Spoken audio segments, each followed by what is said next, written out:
Welcome back to FTV. The Industrial Technology Research Institute is showcasing 3 cutting-edge technologies at the Touch Taiwan trade show, currently held at the Nangang Exhibition Center in Taipei. The new technologies promise to improve yield and reduce costs by as much as 30%. Let's take a look.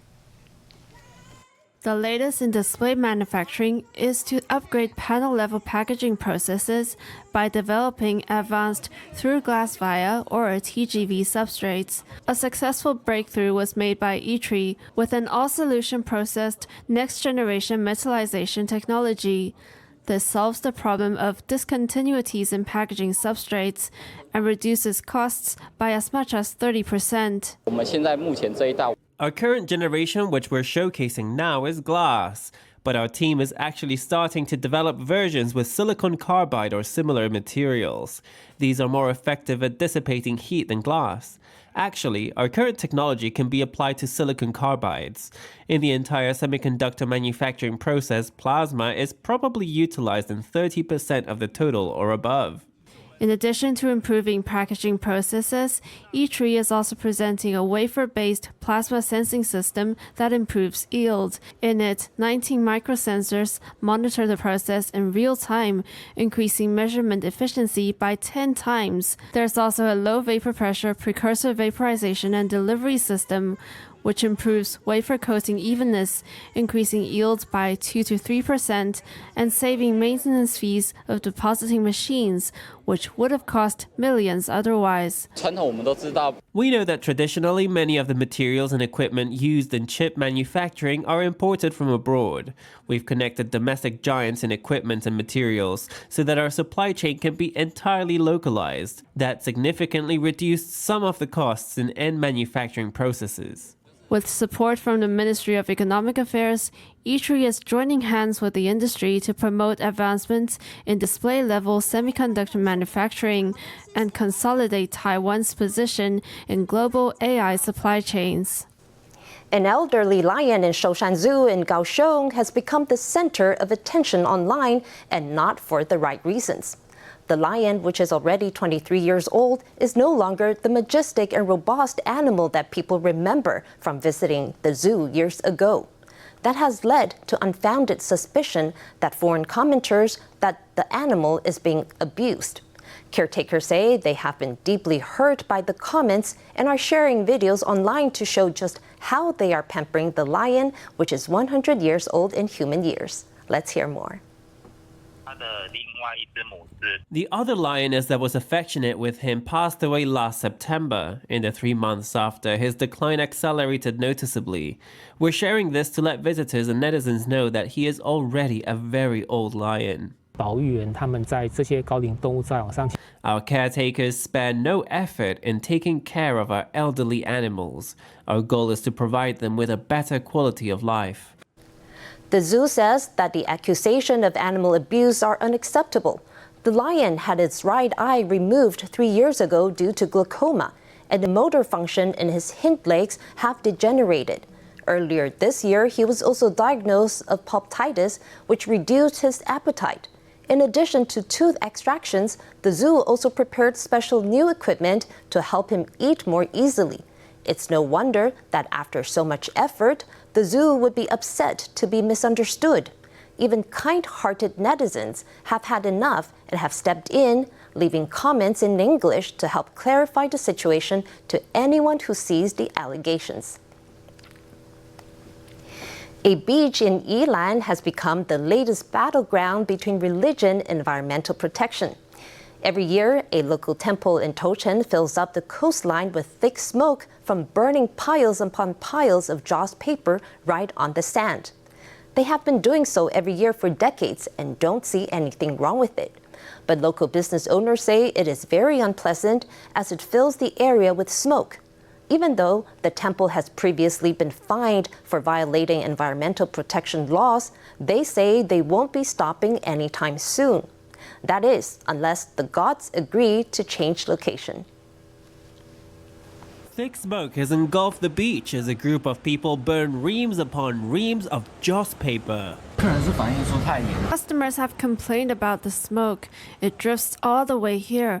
Customers get smoked up, and even passersby get ash on their faces. It deals a blow to business because the entire shop smells like smoke.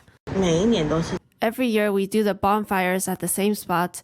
If the gods agree to the burning, we send notices to the fire department and the environmental authorities to tell them about the place and time of the burning. But the bonfires are a pain for nearby business. Tocheng Xietian Temple, which has more than 200 years of history, says that the tradition has been passed down for decades and has unclear origins. The beachside bonfires have been reported in the past, and the temple had to pay a fine of 1,200 NT last year for violating air pollution laws. Despite that, the temple says it will continue holding burning offerings at the beach in coming years anyway, unless the gods of the temple agree to change locations. We follow the will of our deities. We go wherever they say. We'll ask whether we should do it at the beach again. If the answer is yes, we'll go ahead. Their actions are in violation of Article 32 of the Air Pollution Control Act. We will issue a citation and fines of between 1,200 and 100,000 NT. Despite the risk of fines, the temple insists on continuing the seaside burning ritual. They say that even if they are fined every year, they still have to follow the will of the deities. Garlic farmers in Yunlin are facing heavy losses during peak harvest season after rain split open garlic bulbs, leaving much of the crop unfit for sale. Officials are assessing the damage and consulting agricultural experts to determine whether the losses qualify for natural disaster relief. The field is muddy and the crops have been uprooted. All this garlic was supposed to be ready to harvest, but they're spoiled and give off a strange smell. Garlic farmers in Yunlin, Taiwan's biggest garlic producing area, recently started harvesting their crops. But continuous heavy rain starting on April 4th turned fields to mud, causing heavy losses. Because it's been soaked in water, the outer husk rotted. If the bulb isn't tightly wrapped by the husk, it splits open. This is called split cloves, or sometimes lotus garlic. This year's bulbs were already smaller than usual because there was little rain at the start of the year. The rain finally came, but only caused more damage. The price is in the production area, and wholesalers don't dare buy like this, at around 50 NT per 600 grams, and costs running from 50,000 NT to 60,000 NT. Selling 1,200 kilograms for just 30,000 NT means they're essentially taking a loss. These ruined garlic bulbs may only be suitable for processed foods. Legislators agree that the damage should be considered a natural disaster.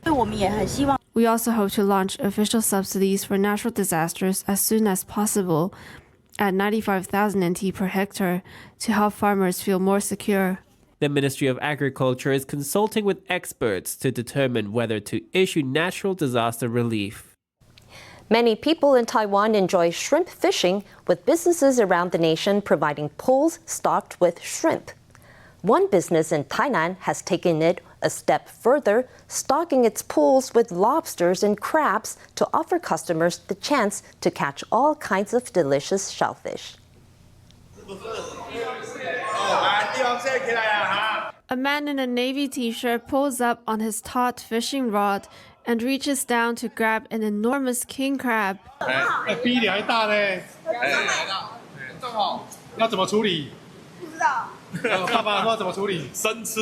This business in Tainan's Zhengde district takes Taiwan's shrimp fishing culture to a whole new level. Every week, it stocks its pool with Mexican lobsters, yellow crabs, and king crabs, giving people the chance to catch all kinds of delicious shellfish.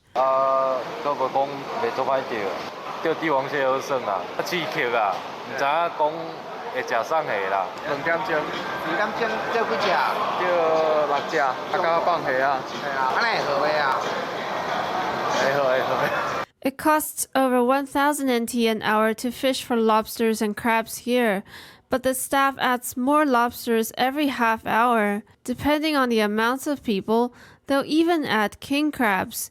It's only been open for 3 months, but already the place is very popular. The market price for 3 kilograms is over 10,000 NT. If you catch it, you can take it home or sell it back to our company.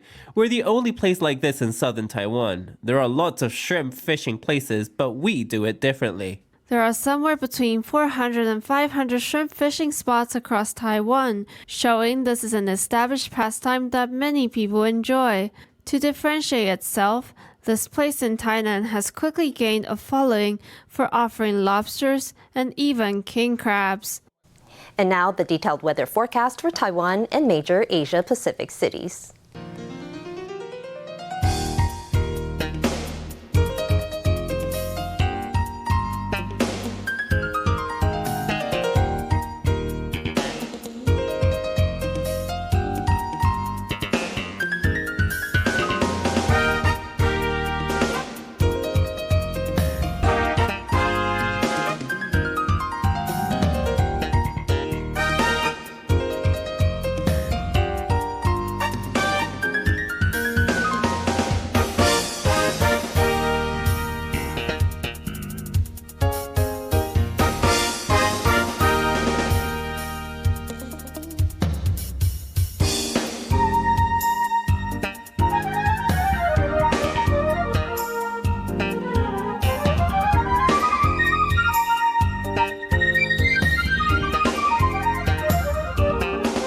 Thank you for watching. I'm Celia Chan. 100,000 tulips are in full bloom in Chiba Prefecture, Japan, creating an exotic atmosphere reminiscent of the Netherlands. Have a good night.